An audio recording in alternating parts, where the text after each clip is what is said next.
It is day 69. Woke up at 91.2 kilograms, which is similar or not. Actually, yeah, it's exactly the same as last week. But I'm not too fussed about it because I am a little bit, to be honest. Mostly because even though it shows the same weight, I feel like I am losing weight, and at the same time I know that I'm holding some water weight because the past few days have been a bit oily or fatty foods during work, so I'm okay with that. Hopefully a run today should solve the problem and bring it back down for day 70 before I take the weekly average. Driving to physiotherapy right now, but yeah, I just wanted to talk about I started Ibrahim alayhi salam's story, which is actually a lot of things that I learned for the first time, and just some things that I learned about or wanted to talk about. The first of which, his dad, who we referred to as Azar, his name Azar. The topic was that he was the one making the idols for people to worship, and when Ibrahim alayhi salam was correcting him or questioning him, sorry about that, just filling petrol. When he questioned him and told his people to worship one God, he was rejecting it because it was their culture, tradition, to worship these idols, and also he didn't want to because he was making money from the job. And it's the culture and tradition part is similar to a lot of non-believers today, because that's just what they grew up with. And on the topic of the dad not wanting to, maybe because he believed, but it was because he was profiting, you could make that case for a lot of YouTubers today who are ex-Muslim or who are, kafirs and are always debating Muslims and stuff to persuade people to join their religion, which is not most likely the case, but it's just to profit off of,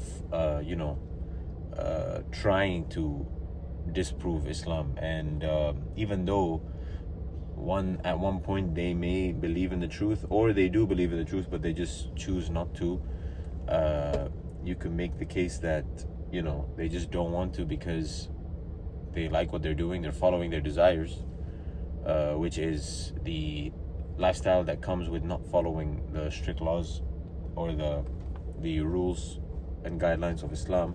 And also at the same time they're following the desires of making the money that it is to be debating against Islam and tarnishing Islam. So these guys are making their money off of it, and so why would they want to leave this whole thing? Because if they were to become Muslim, they'd have to take their channel down, and if they take the channel down, then they won't be making any money anymore, so they'd rather choose that lifestyle. Another topic is about the Fitrah, because we know that Ibrahim alayhi salam had Fitrah, and Allah guided him from a young age, and that is the natural thing for all of us ever since we are young. The three questions that Bilal Asad mentioned was, where did you come from, why are you here, and where are you going? And those are three good questions that is an interesting point to bring up towards atheists, because they don't think about that stuff. And another thing is, regarding culture, is I think it is also scientifically proven, and there are case studies done where children do believe in the oneness or want to worship and an existence of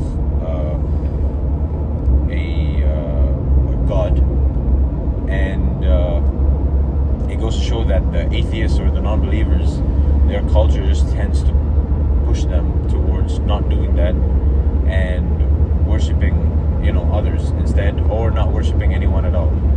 And a good point is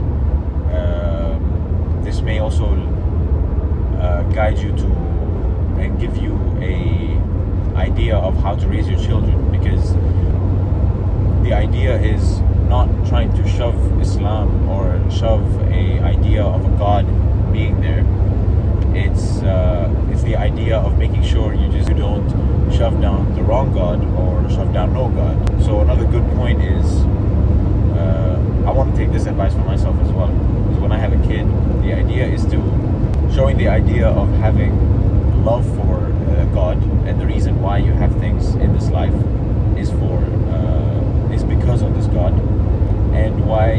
that's why you should love and worship him.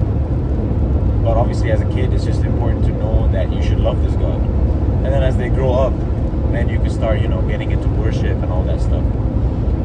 That also just explains how you get hardcore Christians or Christians that are afraid from leaving their tradition or their religion because they just grew up believing in that stuff. And also they just developed or always had this emotional or very close attachment to this belief. So that's why they would not want to leave it. But that's what we have to make sure of not doing. Because in the case that if you instill this idea or use this Fitrah that every kid has of one God, and then if you just raise them, but obviously you do your job as a Muslim dad to raise them as a Muslim. But then when they become an adult, you leave them. You no longer force them or nothing. I mean, you don't teach them anymore, or you don't really do much. Then when they grow up and they're old enough to explore other religions, because of that fitrah in their mind, they'll understand that the idea of having associating partners with God, or having more than one God, is just not possible at all. So it's just something I wanted to mention. That also makes sense how you could see that if you were to raise a child and the child having its natural inclination, the fitrah,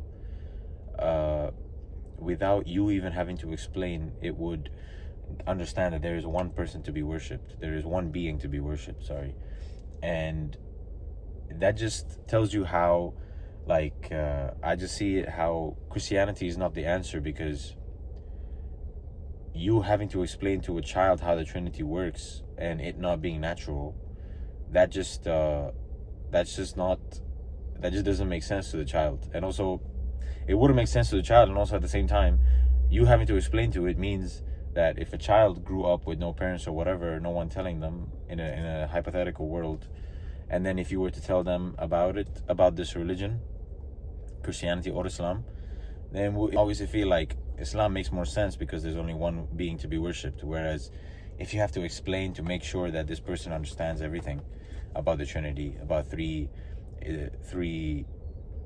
entities, or one entity, three beings, or one being, three entities, it just wouldn't set into that person's mind, and that's just something to ponder on. But that's it for today.